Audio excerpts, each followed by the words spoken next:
Okay, so this is part 3 of the head gasket repair on this Johnson 140.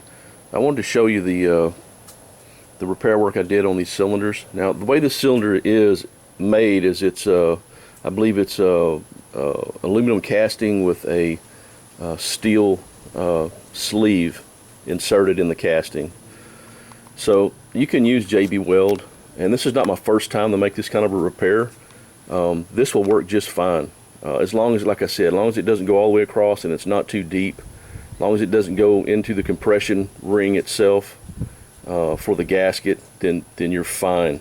You can do this kind of repair, sand it down, and you'll have no problem. You can see I also kind of built the epoxy up on top of the cylinder there where the corrosion had eaten into the side of the gasket surface. I don't know if you can even see this, guys. My monitor, I can't see nothing. Anyway, I kind of built it up right here. I didn't sand it down. There's really no need to. The only thing you really have to worry about is the gasket surface itself.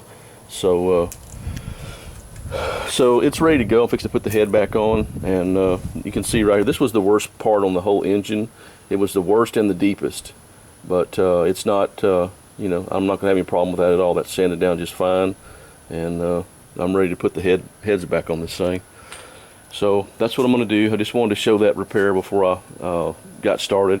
I was also going to use this 515, but this is not this gasket eliminator that I thought it was. It is a gasket eliminator, but it's for flange sealing. It's not for doing head gaskets. So actually, I'm not going to use any sealant at all, because the gaskets have a sealant built into them that when the engine heats up, it actually seals the engine. So I'm just going to put the gaskets back on these things, and put the torque the heads down. I'll show you how to do that, and I guess this is part 3. So all right, we'll talk to you in a little while.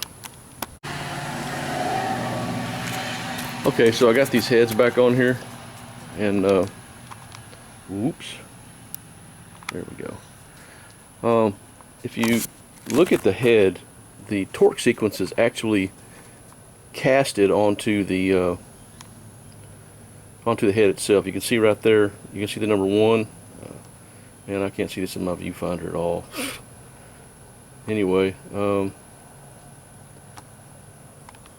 should be able to see there. I think you can see a 3 or something right there.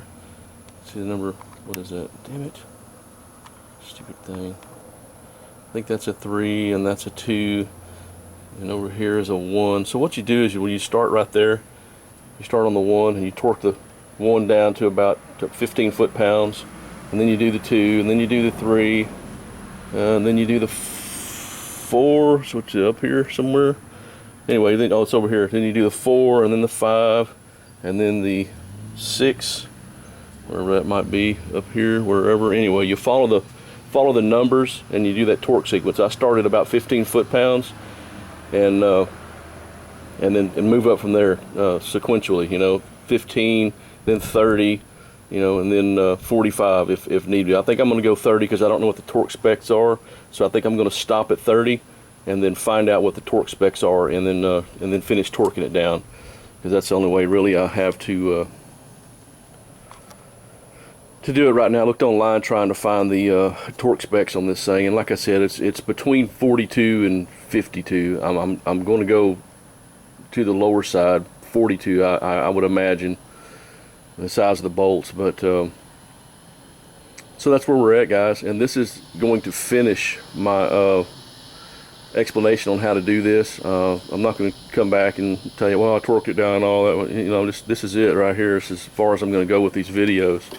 You just put the spark plugs back on, and then reconnect your spark plug wires, the top coil to the top plug, bottom coil to the bottom plug, and that's it. I painted the heads this whatever color, bronze, brass, whatever color that is, and I also painted my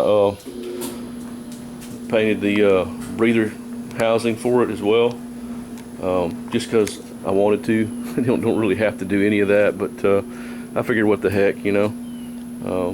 So I went ahead and did that, and she's back together, and this is pretty much it, man. I mean, all I gotta do now is put gasoline in this thing, and put some diff fluid in it, and start it up. So it's ready to go. The engine repair is done. I might make a political video after this. I might take a break and make a video, some stuff I want to talk about. So if you don't like political videos, don't watch the next one. If you don't want to listen to me rant about what's going on in the world and how bad everything is, and the crazy people that are going to end up killing us all, provoking God to come down here and start taking names and numbers, because that's what's going to happen. And I don't know if I'm ready for that.